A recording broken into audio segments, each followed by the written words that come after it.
future, what the fuck? Chefs of the future, tap in real quick. My name is Rich, and if you're watching this, definitely appreciate you. Now, this is the first part of 2 parts where I hope to give all of y'all some support while you get qualified or recertified and getting your servsafe certification. Yeah, I'm always down to talk food, hospitality, sanitation, servsafe. So if I could be a resource for anyone, just let me know. Without further ado, let's get it going. So, a foodborne illness is a disease transmitted to people through food. An illness outbreak is considered an outbreak when 2 or more people have the same symptoms from after eating the same food. An investigation is conducted by the state regulatory authorities. The outbreak is confirmed by laboratory analysis. Now, with those 3 boxes being checked, it is officially considered an outbreak. The way this question will look like on the test is it'll be worded where it'll have these 3 options and including another one. So it is just really beneficial to memorize these 3 and keep these in the memory bank. You can screenshot that. The next thing is the challenges to food safety. The challenges include time, language and culture, literacy and education, pathogens, unapproved suppliers, high-risk customers, and staff turnovers. Now look, this is huge. We're gonna break this down one by one. So, time. When food is held in the time temperature danger zone, 41 to 140 degrees Fahrenheit, for a certain amount of time, it becomes unsafe to cook, to use, to prep, because the potential of disease-causing bacteria has grown to a point where it's unsafe to run the chance to roll the dice to prepare that food. Time is huge. Language and culture. Now, if you don't speak the same language as the people that work in your kitchen, it is difficult to pass on necessary safety procedures and food know-how, and it gets lost in translation, quite literally. Culture. You have to build the proper culture in the kitchen in order to have safe and consistent service executed day in and day out, without the top managers being there to oversee every micro detail. Literacy and education. Listen, this is a huge, huge, huge one. Not only does the managers, but the staff have to be literate, and they have to have the necessary education in order to produce food safely, consistently, day in and day out. There's no way around that.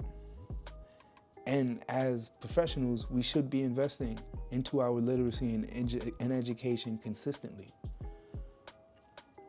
Pathogens. Now, this is when somebody sneezes into the food or somebody coughs into the food. Pathogens gets transmitted into the food, and it's a challenge to food safety. Unapproved suppliers. Now, this is what, in my experience at least, more those hard to reach places that are not monopolized by large operations that could get away with personal relationships, and they kind of depend on personal relationships. So they lean on the fishers, particularly in the seafood realm in hospitality and restauranting. The personal fishers that may give them a cheaper price or maybe at sometimes more consistent. High-risk customers. You have to be able to identify who's your high-risk customers that shops at your establishments. The elderly, kids, people with compromised immune systems. These 3 groups in particular are at high risk.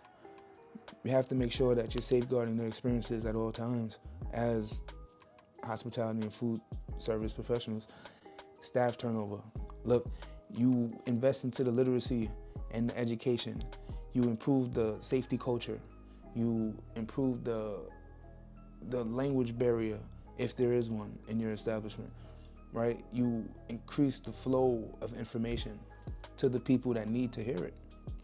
But if you can't retain your staff, for whatever reason, staff turnover becomes huge because now you have to retrain. You have to reinvest into that staff, into that same position that you had filled just some weeks prior. That's huge. That's huge. The cost of a foodborne illness on an operation.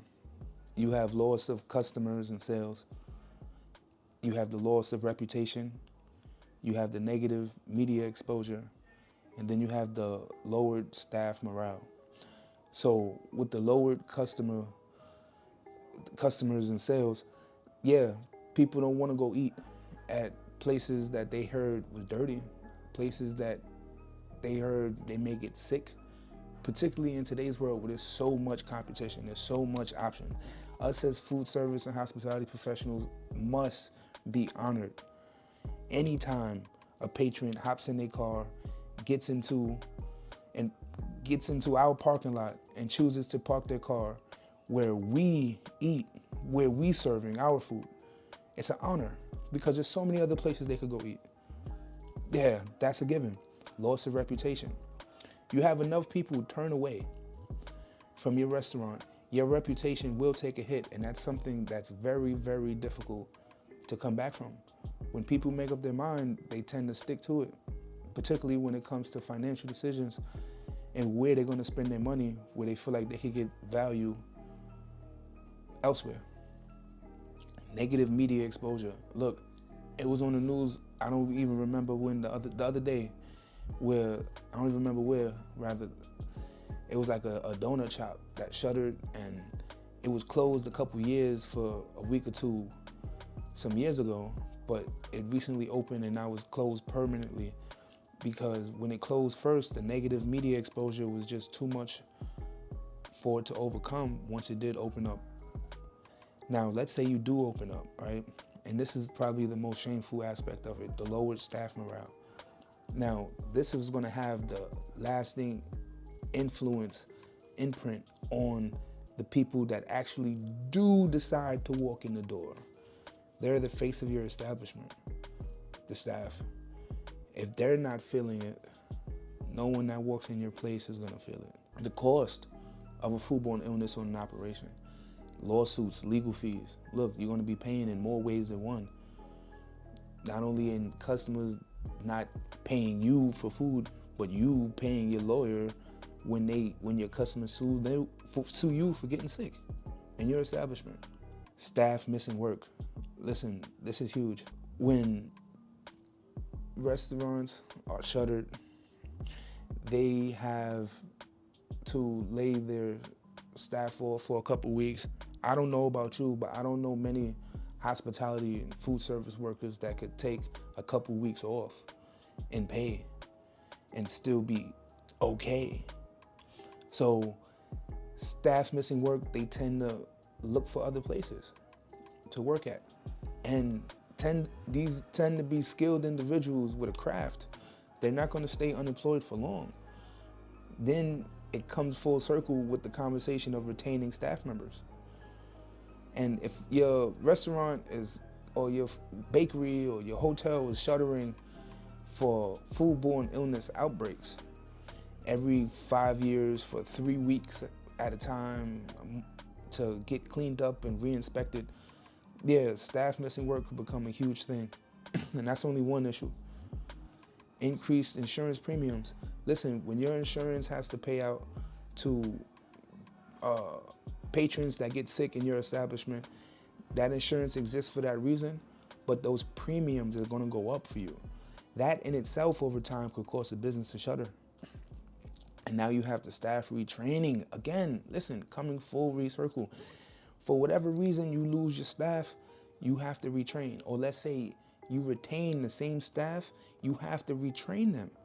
Because there's a reason why you got into that position in the first place.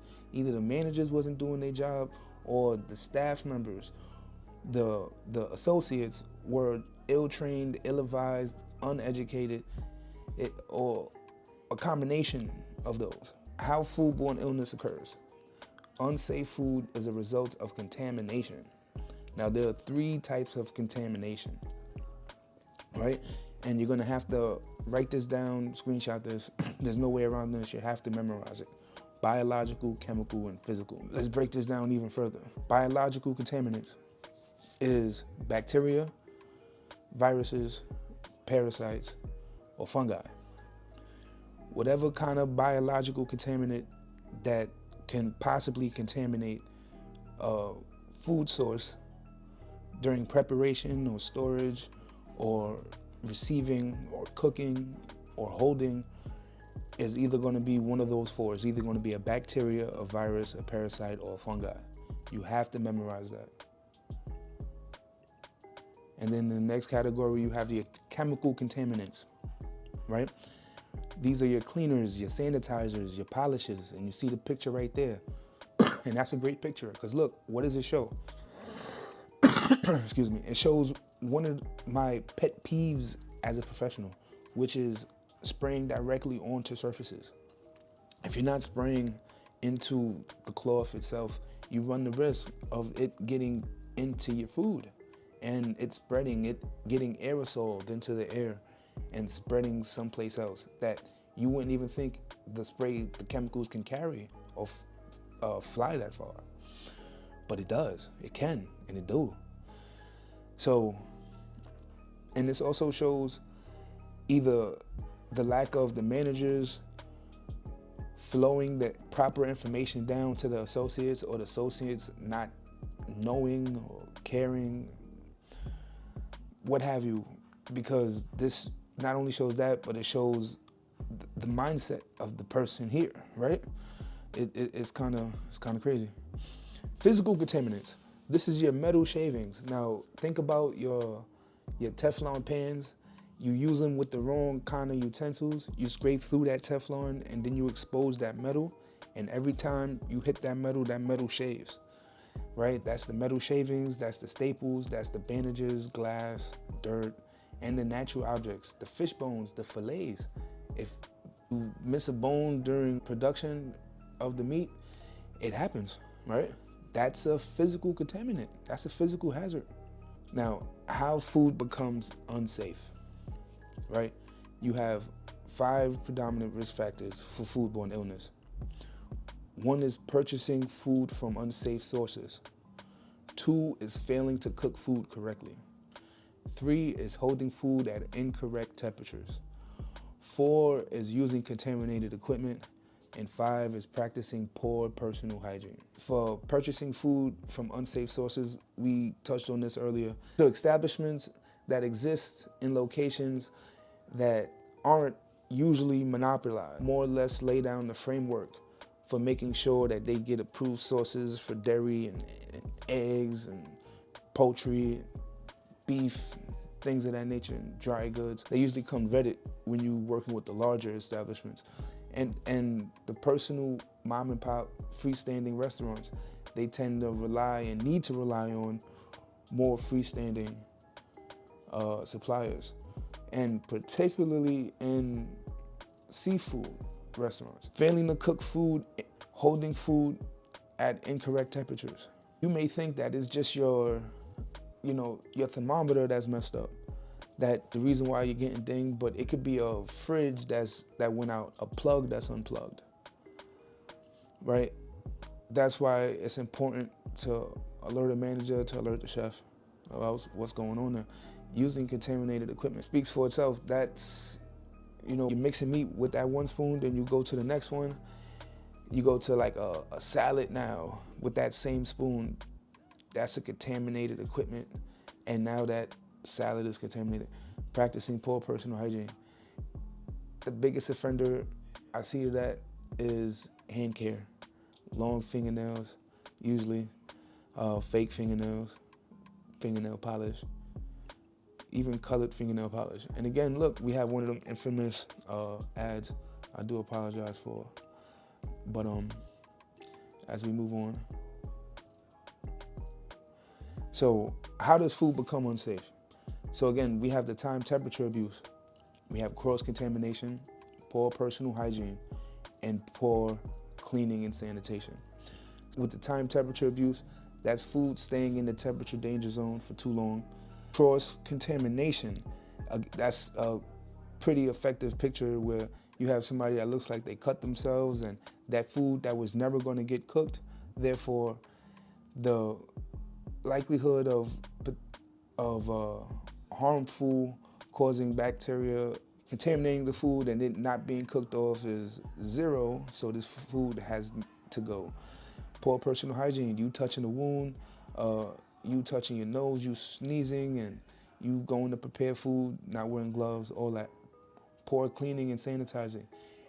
You not using the proper sanitizing solution, you not cleaning and sanitizing enough throughout the day. It's just as bad as not doing it at all. Again, time temperature abuse, we touched on it just a second ago. When food has stayed too long at temperatures good for pathogen growth. Food has been time temperature abused when time has not been held and stored at a correct temperature. It has not been cooked or reheated enough to kill pathogens. It is not cooled correctly. Now, this last one is huge because it's counterproductive to cool our food or to look to cool our food. So we're notoriously bad at it.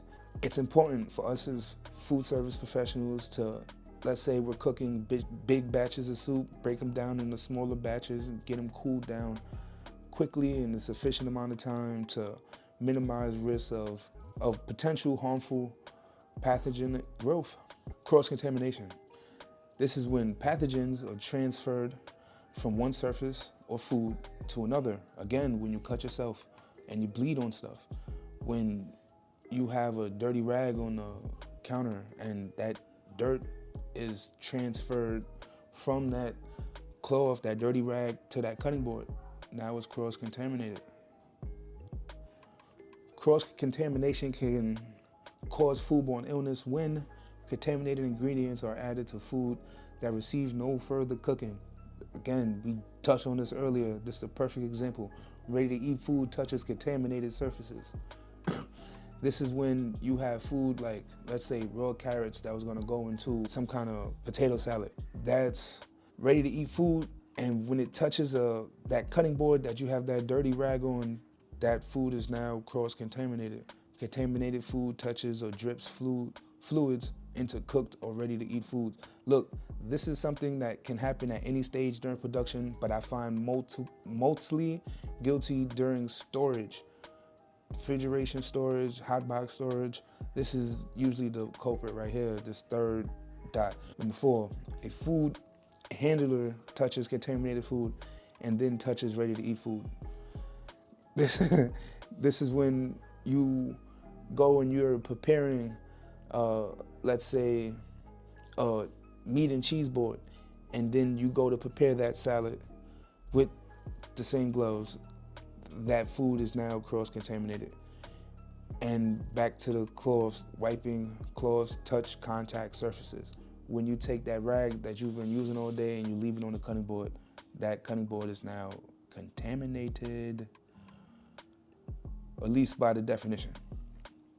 Now you have poor personal hygiene. And how can it cause foodborne illness? That's when a food handler fails to wash their hands correctly after using the restroom. Now, y'all seen my rant, hopefully, where I talked about how people don't wash their hands enough, and from firsthand experience, right? So y'all could watch that. This is not that video for that. I'm not gonna relive that. It was crazy, crazy, crazy. Coughing and sneezing on food.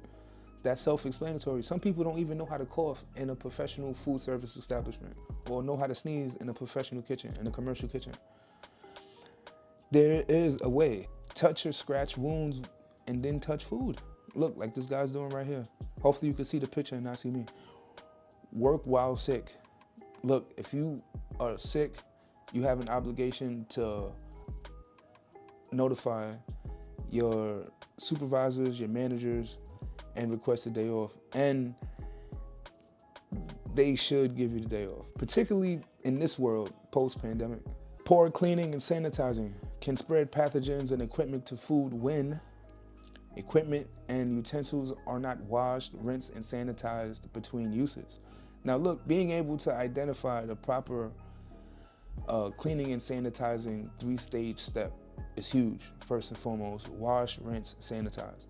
That's something that's going to come up when identifying the 3-compartment sink. That's something that's going to come up a couple times during the test. It'll really benefit you to memorize the washing process: wash, rinse, and sanitize. Food contact surfaces are wiped clean instead of being washed, rinsed, and sanitized properly. Wiping cloths are not stored in a sanitized solution between uses, and they find themselves on the cutting boards, usually. Just for the sake of convenience, particularly when you're getting slammed, I understand it. It happens in restaurants and hotels and bakeries across the world. Sanitizing solutions are not at the required levels. If they're not at the required strength for cleaning, you might as well just be using plain water, because it's not going to do a sufficient job in killing harmful causing pathogens. There are 2 type foods that are most likely to become unsafe. You have TCS and ready-to-eat foods. So TCS foods are foods requiring time and temperature control to limit pathogen growth. Time and temperature control for safety. TTCS. TCS. Time, control, safety. You're gonna have to memorize that. There's no way around that. TCS foods, right? An example, you have your cheeses, you got your eggs, you got your raw meats, your poultry, your fish, your crustaceans. All of this, when it comes into the establishment, is TCS foods, and need to make sure the proper precautions is taken to make sure it's received properly and stored properly in an efficient amount of time, in a sufficient amount of time. You have your cooked breads, you have your prepared foods, you have your your cooked beans and your cheeses, you have your herbs and your prepared fruits and melons and salads and your vinaigrettes. Look, all of this stuff, once it's in this stage, has to make sure that proper precautions are taken to limit the risk of any kind of incident occurring. Ready-to-eat food is food that can be eaten without any further preparation, washing, or cooking. The reason for this, particularly the cooking part, is because it's the exposure to the heat when you cook that's gonna kill most of the harmful bacteria. So because you're not gonna prepare it any longer, you're not gonna wash it nor cook it, that food is ready to eat. And that's when it's considered ready to eat food. Ready to eat foods include cooked foods, washed fruits and vegetables, deli meats, bakery items, sugars, spices, and seasonings. All of these are considered ready to eat food. So you have the people that are at the most higher risk, and that we touched on it earlier. You have your elderly people, your preschool age children, the people with compromised immune systems. Now, this being is because these groups of individuals lack the proper bodily systems to fight off any kind of infection that may be brought upon them from the food that you serve them that may be sick. So the risk of them falling to the worst case scenario of death increases exponentially. And look, that's what we're doing. We're playing life and death games here when you don't take food safety seriously. So keeping food safe, focus on these measures. You must purchase from approved, reputable suppliers. Controlling time and temperature is key, and setting a proper culture and having a proper system and hazard plan in place is crucial. Preventing and flow of service is crucial. Preventing cross-contamination. Making sure that your staff is up to date in regulation and knowledgeable. Practicing personal hygiene. preaching a culture of proper hair nets and hair restraints and fingernails and fingernail polish and all of that is crucial and key in a food service establishment. Cleaning and sanitizing, making sure that your staff is knowledgeable but also have the right tools in place to do their job effectively. And there we go with another ad, and that's because you can find all this information where we're at right now on the servsafe official YouTube page. And I encourage you always to do your own due diligence. Now, this next part, right, is going to be mostly for the managers, the role the managers and supervisors play in making sure that we're providing a safe experience for the patrons that choose to eat at our, establishments. My fault, I didn't mean to knock on the mic like that. That's just how passionate I am, man. I just started hitting my chest. My fault. People that's listening to the podcast, man. I didn't mean to do that to y'all. So, food, right? With the first one, food is not prepared. You have to make sure that food is not prepared in a private home or in a room where people are living or sleeping. Number two, people other than food handlers are restricted to prep, storage, dishwashing areas. If other people are allowed in the areas, steps must be taken to protect the food, utensils, and equipment from contamination. Think about the establishments that give open houses or cocktail parties where people want to go back and tip their hat to the kitchen staff. Or they give walking tours to the back of the house. They have to make sure that they take proper steps to limit contamination. Managers must maintain and delivery personnel follow food safety practices while in the operation. Safety is of utmost importance at all times, and everyone should be thinking that way. Staff hand washing is monitored in the operation. Inspection of deliveries is monitored to ensure the food is received from an approved source, is received at the correct temperature, and has not been contaminated. Now listen, this usually falls to the hot, cold commis usually in an establishment. Now, these are some of the most utility workers, some of the most hardest working, most demanded individuals in the entire building, period, point blank. They are expected to be everywhere all at once. And it's unfair in a lot of ways. They have a big burden. So, and none more important than making sure that the food is received safely and is put away in a timely manner and correctly. And making sure they have the proper knowledge to do so is key as well. When food is delivered off hours, is monitored to make sure that they're received from an approved source, stored at a correct location, protected from contamination, and accurately presented. Now look, this is absolutely how it's supposed to be done, but I'm gonna be honest with you, I know plenty of establishments that get their food deliveries well before anyone gets in the door. But that's where it becomes key to make sure you're getting your food from reputable sources that have reputations to uphold. Food handlers are monitored to ensure TCS foods is cooked to required temperatures. Temperatures are checked using calibrated thermometers. What's the point in checking temperatures if your thermometers aren't calibrated correctly? If you don't know how to do it, your supervisors or chefs should. Food handlers are monitored to ensure TCS foods is cooled rapidly. Again, we talked on this earlier. Cooling foods are notoriously counterproductive to the way humans have lived up until this point. We've always looked to heat our food more efficiently, or at all. Now we're at a point in time where we have to cool our food quickly so that we can maintain safety.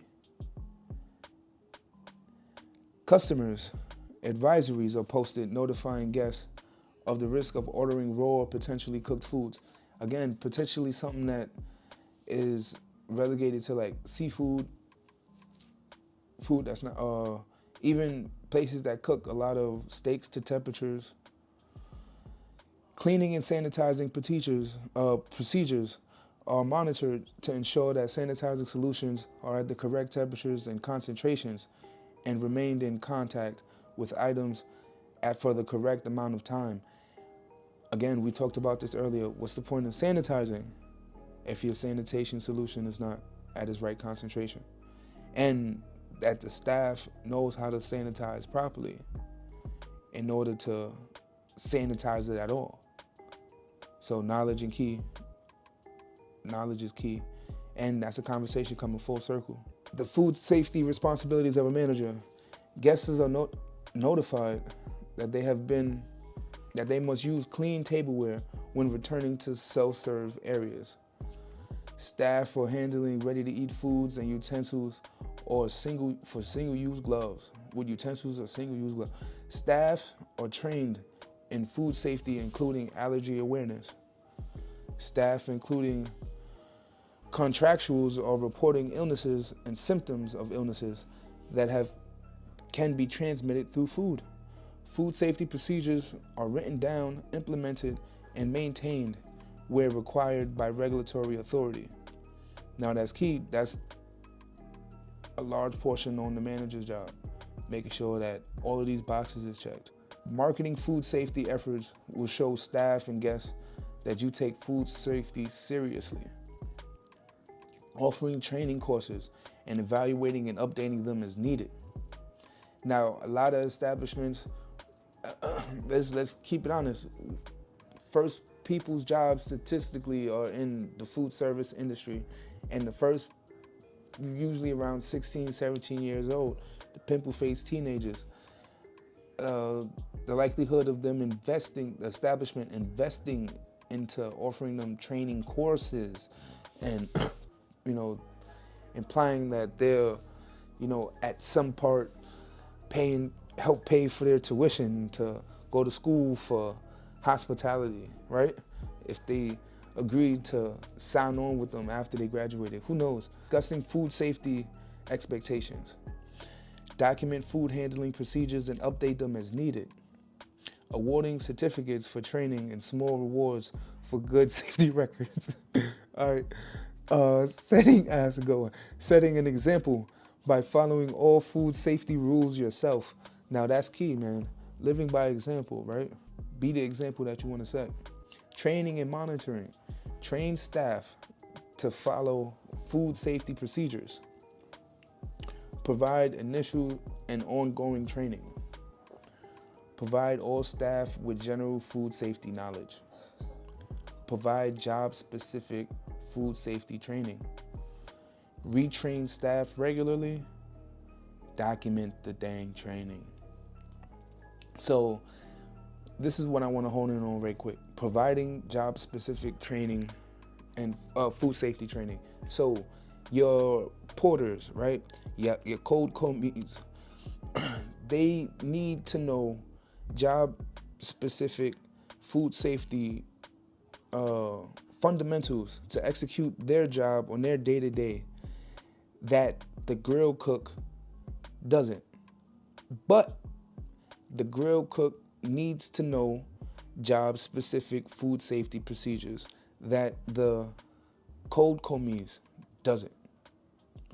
And being able to understand that, identify that, and implement that idea into your establishment is key, because that's what all separates the smallest, figuratively speaking, person in the food service establishment or hospitality establishment to the CEO is just the scale of the picture of what it takes to execute the service in their brain, right? How much of that picture do they have? Training and monitoring. Monitoring staff to make sure that they're following procedures. If a task is done incorrectly, take corrective action immediately. Retrain an employee or multiple employees if they often break the same task incorrectly, perform the same task incorrectly. Now look, you're gonna have to memorize this, right? Take a screenshot of this, write this down verbatim. You have to understand this. There's no way around it.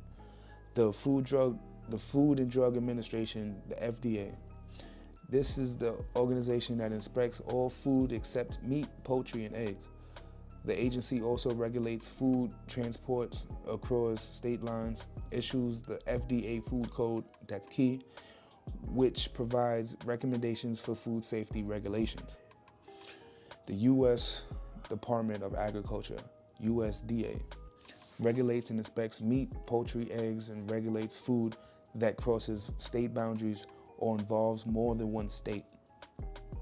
And lastly, you have the Center for Disease Control and Prevention, the CDC, and the U.S. Public Health Service, PHS.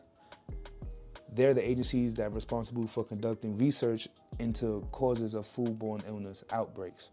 And you must memorize that. There's no way around that. So just screenshot that, burn that into your head right now. And listen, lastly, regulatory authorities' responsibilities include inspecting the operations, enforcing the regulations, investigating complaints of illnesses, issuing licenses and permits, approving construction, and reviewing and approving hazard plans. Now, I think that brings us to our last thing. Now look, this was great, man. I don't even know how long this was. I love doing this for you. I love doing this for y'all, with y'all. I'm excited to do part 2, where we'll talk about we do our mock test, where we go over the questions, what the questions gonna look like, what the right answers to those questions are, and why those questions are the right answers, why those answers are the right answers. But look, until then, I'm out of here.